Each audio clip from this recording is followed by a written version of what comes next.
Hola, ¿qué tal? Mi nombre es Carlos Guzmán. Nuevamente, muchísimas gracias por estar en este espacio y voy a continuar con las conversaciones que he tenido desde hace algunas semanas con un extraordinario invitado. Y ese extraordinario invitado, pues, es el maestro Cot. Maestro Cot, nuevamente, muchísimas gracias por estar conmigo aquí en mi espacio, por su tiempo, sobre todo. Sé que usted es una persona muy ocupada y para mí es muy valioso todos los comentarios que nos ha vertido. Muchas gracias, don Carlos. Siempre es un gusto platicar con alguien que sepa del tema y sobre todo este tema que nos apasiona tanto, hombre. Aquí estoy a sus órdenes. Muy gentil, maestro. Bueno, yo tengo unas preguntas que se nos quedaron pendientes en la ocasión anterior y una de ellas es que se ha dicho que los ovnis en forma de triángulo o triangulares son de manufactura terrestre. ¿Estaría usted de acuerdo en esa afirmación, sí o no? ¿Y por qué, maestro? Pues por supuesto que no, don Carlos. Mire, a ver, vamos a clarificar algo aquí. Le voy a dar argumentos a favor y en contra. En primer lugar, hoy día se ven en el cielo naves triangulares, ¿sí? Inclusive hemos visto videos, etcétera. Nada más que hay un pequeñísimo detalle. Muchos de estos reportes de naves triangulares tienen que ver con naves que son de manufactura humana, de naves y aviones secretos y prototipos que maneja Estados Unidos, que casualmente, si los ve uno de lejos, parece un triángulo, una nave triangular, pero realmente es un avión, ¿sí? Y evidentemente aquí hay que saber hacer la distinción entre cuando estamos hablando de un objeto triangular anómalo y cuando estamos hablando de un objeto triangular que corresponde claramente al performance que pueda tener un avión secreto en Estados Unidos, ¿no? Por ejemplo, nomás para clarificar, puede haber un triángulo en el cielo, ¿sí? En el que la persona que está en tierra observe un avión secreto en forma de triángulo, ¿sí? Y cuando me refiero en forma de triángulo, no me refiero a un triángulo como tal, me refiero a un avión que tiene ala delta, ¿sí? Para que clarifiquemos, porque el avión que tiene ala delta en la altitud parece un triángulo, esa es la realidad. Pero ninguno de esos aviones hoy día pudiera hacer giros en 90 grados, por ejemplo, ¿sí? O alcanzar velocidades hipersónicas, que ya sabemos que son arriba de 5,000 kilómetros por hora, ¿sí? Son Mach 4, casi Mach 5, ¿no? Entonces, ¿de qué estamos hablando? Estamos hablando de objetos que son diferentes en sus características de desempeño. Ahora, ¿por qué soy categórico para decirle que los objetos triangulares vistos hoy día en el cielo, algunos podrán ser aviones, los que no necesariamente tengan desempeño extraordinario, ¿sí? En cuanto a su maniobrabilidad o sus capacidades en cuanto a velocidad, etcétera? Porque desde hace muchas décadas, don Carlos, hay reportes de ovnis triangulares. Hay un hombre que se llama Preston Dennett, que se lo recomiendo ampliamente. Él trabajó para MUFON, tiene videos en YouTube, él recopila historias con base en los registros históricos en general que están disponibles. Y hay por ahí algunos videos que él tiene de recopilación de ovnis triangulares de hace muchas décadas, 40, 50, o sea, es como hablar en los 40 y 50 le llamaban a algunos ovnis como el tanque de gas butano o la pastilla o la píldora, y eran básicamente de la misma forma que tiene el tic-tac del 2004, ¿sí? Entonces, no podemos decir que esos triángulos que se observaban en aquella época, pues eran aviones Delta de Estados Unidos. O sea, eso no lo podemos decir, por supuesto, porque no es posible. En esa época no teníamos la tecnología, los aviones muy apenas volaban en esa época, ¿verdad? Estamos hablando de los 40. ¿Cómo es posible que hubiera objetos triangulares en el cielo? ¿Cómo es posible que tuvieran capacidades de maniobrabilidad? ¿Sí? Hay historias, por ejemplo, hay unas historias que vienen bueno, nada más para no irme muy lejos, de las luces de Phoenix, el incidente de los 90 de las luces de Phoenix. Es cierto que hay un video que luego los militares decían que había luces de Bengala, etcétera. Pero hay cientos, quizá miles de testimonios de gente dispersada en diferentes ubicaciones geográficas de 2 estados de la Unión Americana, si mal no recuerdo, Nevada y Nuevo México, que vieron pasar un triángulo gigante en completo silencio, ¿sí? Volando sobre sus cabezas, a veces tan cerca que se podían observar siluetas a través de algunas de las que parecían ventanas, ¿sí? Pues estamos hablando de los 90s, en los 90s realmente aviones así que usted dijera, mira, ya tenemos estos aviones que pueden volar de esa manera, no los teníamos, ¿verdad? Entonces, ¿de qué estamos hablando? O sea, tenemos que hacer una distinción. Mucha gente, es cierto, particularmente en Estados Unidos, también en algunas otras zonas, por ejemplo, zonas de guerra en Medio Oriente, han reportado triángulos voladores, ¿sí? Pero yo me atrevería a decir, dado que esos triángulos voladores no tienen un desempeño anómalo, ¿sí? Es decir, no tienen aceleración instantánea, como lo decía Lou Elizondo en su libro, no tienen aceleración instantánea, no tienen hipervelocidad, hacen un ruido del mil demonios, ¿verdad? Por las turbinas que tienen, etcétera. Definitivamente es muy poco probable que puedan estar fijos en el cielo, ¿sí? Entonces, esos son aviones secretos, ¿verdad? ¿Sí? Pero hay otro tipo de triángulos que tienen desempeño anómalo, que tienen capacidades extraordinarias, que vienen siendo reportados desde los 40, 50 y que no tienen nada que ver con los aviones secretos norteamericanos. Entonces, sí es importante establecer, y insisto, les recomiendo a Preston Dennett ahí en YouTube para que puedan ver las historias que él tiene. Hay varios videos ahí que hablan de diferentes tipos inclusive de aterrizajes, etcétera. Se lo recomiendo. Él, insisto, él trabajaba para MUFON. Entonces, sí es importante hacer la distinción, don Carlos, porque la gente puede quedarse con la idea de que todos los ovnis triangulares son aviones, ¿sí? Secretos. Por otro lado, también, pues existe la necesidad de poder establecer que este fenómeno no es nuevo.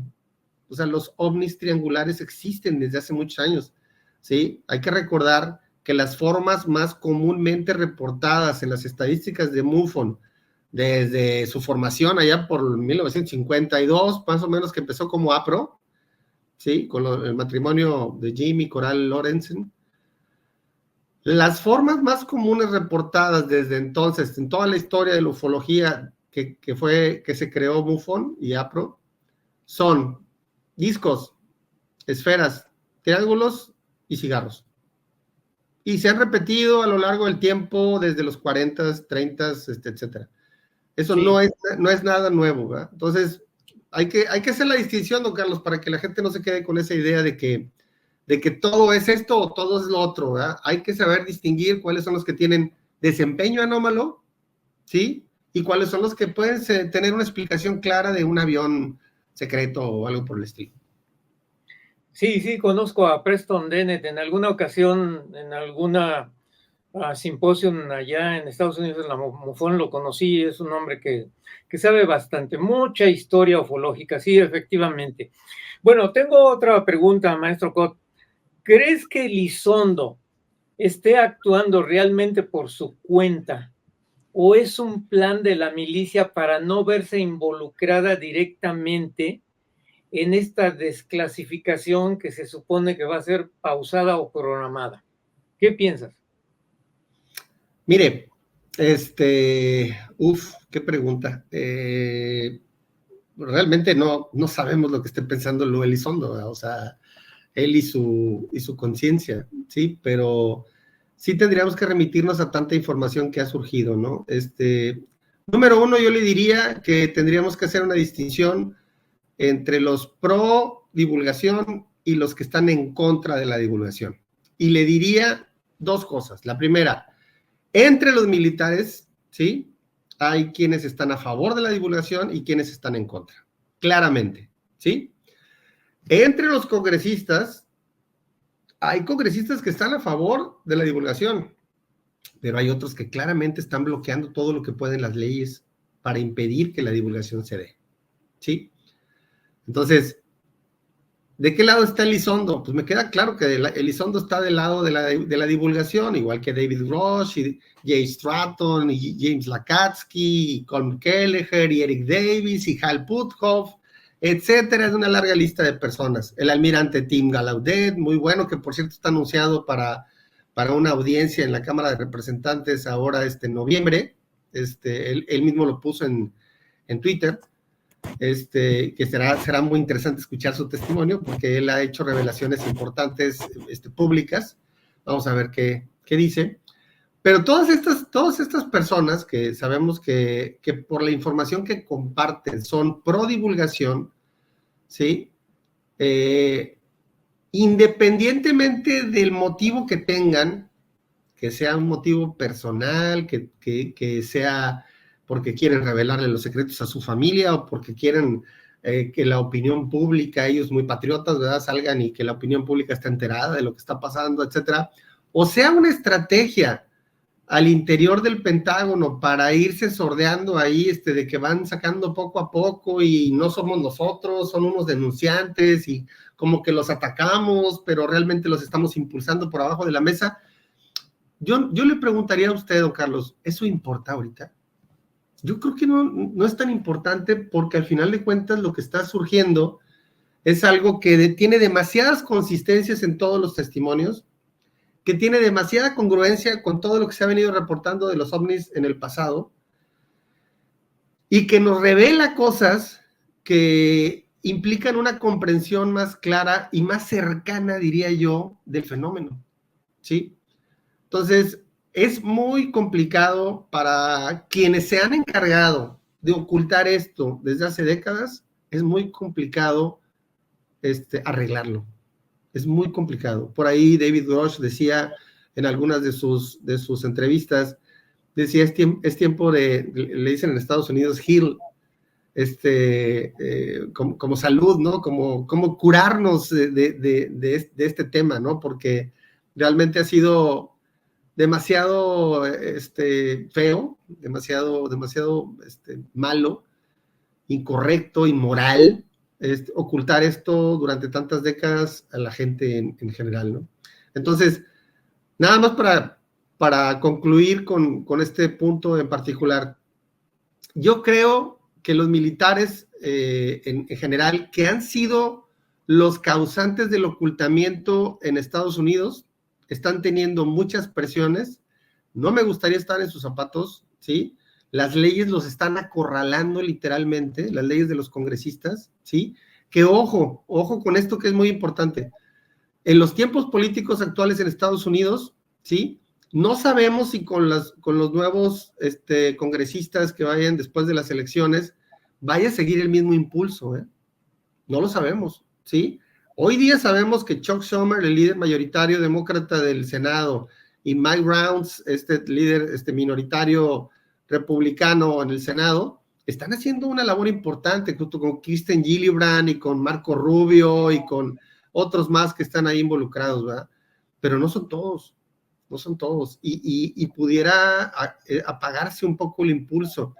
Y esto me llevaría a la posibilidad de que, si no se aprueban las leyes otra vez en diciembre para el proceso de divulgación controlado, pues cada vez nos acercamos más al riesgo de una divulgación catastrófica, y eso pues puede generar muchos problemas al interior de Estados Unidos y pues replicarse en algunos otros países del mundo, independientemente de que de pronto la inteligencia no humana decidiera actuar por su cuenta, ¿verdad? O sea, y de ahí pudiéramos hablar más cosas, pero aquí el tema principal es que todos estos personajes están haciendo una labor, creo yo, bastante bien planeada, ¿sí?, para apoyar el proceso de divulgación e ir sensibilizando a la gente, como dijo por ahí Matthew Pines, analista, que lo publicó en Twitter. Dijo, no se trata de que todo mundo sepa de golpe, se trata de que vayan tomando conciencia por capas en la sociedad en general, para que se vaya permeando lentamente y no haya una explosión social y se caiga la economía y la política, etcétera, ¿no? Entonces, sí hay un esfuerzo concertado, No me queda claro que sea de los que han estado promoviendo el ocultamiento, al contrario. Pero realmente eso ahorita yo creo que no es tan relevante en el sentido de que todo lo que está pasando ahorita realmente está teniendo un efecto en Estados Unidos, ¿sí? Bueno, nada más para como comentario, don Carlos, que seguramente por ahí se lo compartí en algunos de nuestros chats, que son luego muy interesantes. Fíjese, Lou Elizondo publicó, o salió su libro el 20 de agosto. El 21 de agosto era número 1 de ventas de Amazon. Y el 30 de agosto era número 1 de ventas en el New York Times, en Estados Unidos. Y a principios de esta semana había acumulado 70 entrevistas en diferentes medios en Estados Unidos, desde CNN, CBS, NBC, chalala, y quién sabe cuántos podcasts en YouTube. Eso es parte de lo que se había pronosticado en cuanto al ruido que se está generando en Estados Unidos. Todo esto está concertado, vienen 2 audiencias. ¿Cuándo habíamos visto 2 audiencias en el Congreso norteamericano en menos de 30 días, un periodo de 30 días, que hablando de ovnis, previo a unas elecciones tan complejas, impulsado de manera bipartidista? ¿Cuándo habíamos visto algo así? Nunca lo habíamos visto. Yo nunca me imaginé que lo iba a ver en mi vida. Entonces, esto es maravilloso, ¿verdad? Esto tiene que tener un impacto en la gente, ¿sí? Entonces, si es un esfuerzo individual de estas personas o si es un esfuerzo concertado, bienvenido. Bienvenido y que sea para bien de la humanidad lo que salga a relucir, ¿verdad? Gracias, maestro. Maestro Cot, ya que ha seguido con bastante frecuencia todos esos entrevistas que le han hecho a Elizondo, quizás haya alguna pregunta que no le ha hecho ningún medio. ¿Qué pregunta le haría a usted a Elizondo a este respecto, maestro Cot? Bueno, mire, yo, pues la verdad es que me bebo todo lo que me llega. Ya tengo identificadas algunas fuentes y la verdad es que me organizo para que en las noches o los fines de semana pueda yo avanzar en ellos. Tengo una fila de videos en YouTube que realmente luego no me alcanza el tiempo para ver. Y siempre me ha rondado en la cabeza, todo lo que se ha venido diciendo, etcétera, que siguiendo la estrategia de Lou Elizondo de no hacer preguntas directas, que si no te lo puede decir, te va a decir, no puedo hablar de ello, y ahí te vas a quedar. Hasta ahí llegaste, ¿verdad?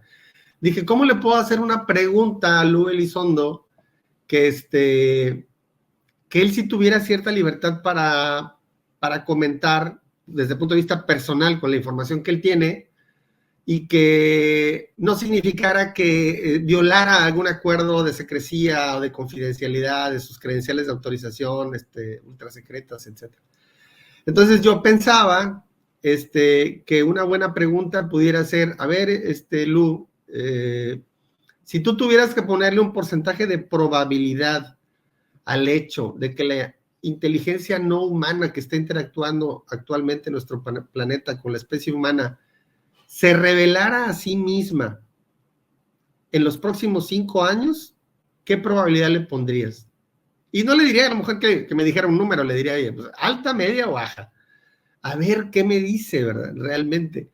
Y yo, por ahí, había un video de una entrevista el día de ayer de un podcast que se llama The Good Trouble Show con Matt Ford, que eventualmente ha estado haciendo un activismo muy importante desde el punto de vista contra los debunkers de Closet, y también contra los escépticos de Closet, y también unas entrevistas muy interesantes que son largas, pero valen muchísimo la pena. Matt Ford de The Good Trouble Show, él le preguntaba al respecto de que si él sabía de que la inteligencia no humana se iba a revelar a sí mismo en los próximos 10 años, y Lou Elizondo le dijo que no podía hablar del tema, obviamente, ¿verdad? Pero este tema es relativamente nuevo y no es solo de Lou Elizondo. Por ahí, en el Symposium OVNI del año pasado en Stanford, el coronel Carnell, que es otro también que ha dicho cosas maravillosas, él fue el que respondió que no había ninguna duda de que una inteligencia no humana estaba interactuando en el planeta en un foro que se llama SALT eConnections en Nueva York, ahora en el verano pasado. Dijo, zero doubt, o sea, cero dudas, ¿verdad? El coronel Carnell mostró una gráfica en ese simposio en donde venía una cronología con diferentes años ahí. El último año de las columnas, algunos ya se habían dado, a propósito de lo que decíamos ahorita de un proceso planeado, algunos puntos ya se habían dado, ¿sí? Y la cronología terminaba en 2030. Ese era como que el deadline, ¿verdad? Entonces, ¿por qué esas fechas? ¿Por qué? Y le doy vueltas y vueltas a la cabeza. ¿Por qué esas fechas? Evidentemente ellos saben algo, ¿sí? De hecho, hay voces que han dicho que Lue Elizondo inició un proceso de 10 años, pero el Lue Elizondo inició el proceso en 2017 que renunció. Más 10 años es 2027. ¿Sí? ¿Por qué esas fechas? O sea, tenemos que preguntarnos por qué esas fechas. ¿Por qué coinciden en señalar que pudiera ser en el mediano corto plazo una necesidad imperiosa de hacer un proceso de divulgación por algo? ¿Por qué? ¿Por qué? O sea, ese es el punto. Si ellos no supieran más o no tuvieran más información al respecto, no tendrían por qué poner años o fechas, deadlines. O sea, no habría ninguna razón para que lo hicieran, porque esto puede tardar otros 50 años, o sea, fácilmente, ¿verdad? Y para nosotros, muchos ya no vamos a estar, ¿verdad? Pero para ellos a lo mejor el tiempo es muy corto, ¿no? ¿Sí? Si pueden viajar en el tiempo, etcétera, pues esto puede ser un parpadeo. Pero ¿por qué poner esos años? ¿Por qué poner esas fechas límite? O sea, ese es algo que me da vueltas la cabeza y que me hace entrever que ellos saben algo. Hay algo que ellos saben, ¿sí? Y por ahí, si me permite nada más un comentario, se dice, las fuentes lo comentan, que hace algunas décadas, probablemente por allá por los 70s, hubo un contacto con una inteligencia no humana entre los militares norteamericanos y la inteligencia no humana, y que hubo un acuerdo y que dijeron, mira, yo te voy a dar esta tecnología y este conocimiento para bien de la humanidad, ¿sí?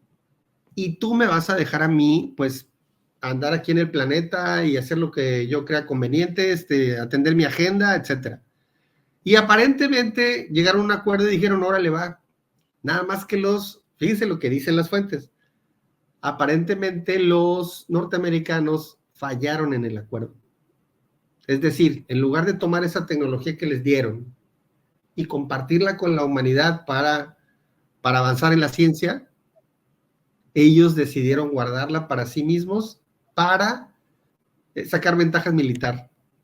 Entonces, en ese contexto, la inteligencia no humana dijo, ok, tú tomaste tu decisión, no me hiciste caso, yo no tengo por qué respetar tus acuerdos.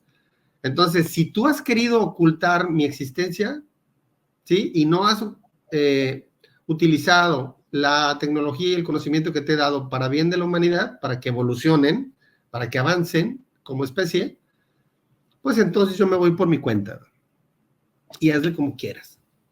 Eso puede ser la razón de fondo, que no lo sabemos, estamos especulando con base en lo que dicen ellos, porque a mí no se me ocurriría nunca, ¿verdad? Estamos especulando que esa es la razón por la que ellos ya están viendo las cosas, que les está llegando la lumbre a los aparejos, ¿sí? Ya lo están viendo, ya se están viendo presionados en el sentido de que si el día de mañana estos cuates, ¿verdad?, la inteligencia no humana decide aparecer masivamente ante el mundo, en los países, en ciudades grandes, etcétera, que no haya duda de que existen, les va a ir muy mal a los norteamericanos y a los chinos y a los rusos que tienen oculta este tipo de tecnología recuperada. Les va a ir muy mal, ¿verdad? La economía va a colapsar, habrá problemas, disturbios sociales, no se la van a acabar con los cuestionamientos y las preguntas, la confiabilidad se irá al suelo, habrá algún tipo de inquietud masiva, mucho miedo, etcétera. serían escenarios catastróficos. Por eso se llama divulgación catastrófica, así le han puesto en Estados Unidos, precisamente. Entonces, esa es información que está en el entorno, que ellos han mencionado, los denunciantes y los, ¿cómo le llamaba usted el otro día? Los informantes. Informantes, así es. Entonces, ¿qué va a pasar? No lo sabemos, pero yo creo que nos va a tocar verlo, Carlos. Ese es mi mejor pronóstico. Bien. A ver cómo nos toca, ¿no? Maestro Cot, nuevamente muchísimas gracias por su tiempo que ha cedido para esta serie de conversaciones. Espero que las personas que visualicen esta conversación nos den sus comentarios y nuevamente muy honrado de estar con usted nuevamente. No, el honor es mío, don Carlos, ya sabe lo que se le aprecia y lo que se le admira por todo el trabajo que ha realizado junto con a don Alfonso también. Yo le pediría que una vez que pasen estas audiencias y que, bueno, si ya surgen estos documentales, que está por ahí programado el de James Fox, que va a salir, no sé si a fines de octubre, principios de noviembre, en donde aparece otro denunciante que no está en el radar, que es nuevo, ¿sí? Y por ahí hay otro documental que también está en proceso, que ese, probablemente también salga en noviembre, que también trae otro denunciante, es de un productor que se apellida Farra, si mal no recuerdo, muy vinculado a Lou Elizondo, por cierto, también. Y está anunciado también el libro de Jay Stratton.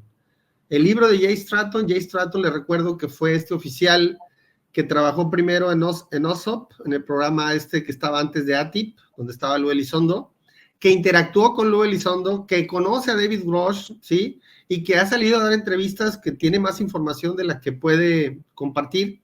Él va a sacar su libro, no creo que salga este año, ¿verdad? Seguramente va a salir hasta el año que entra, pero este cierre de año promete estar muy intenso, Carlos. Entonces, si usted no tiene inconveniente y quiere más adelante, pues volver a seguir platicando de estos temas, yo feliz de la vida porque me apasiona esto.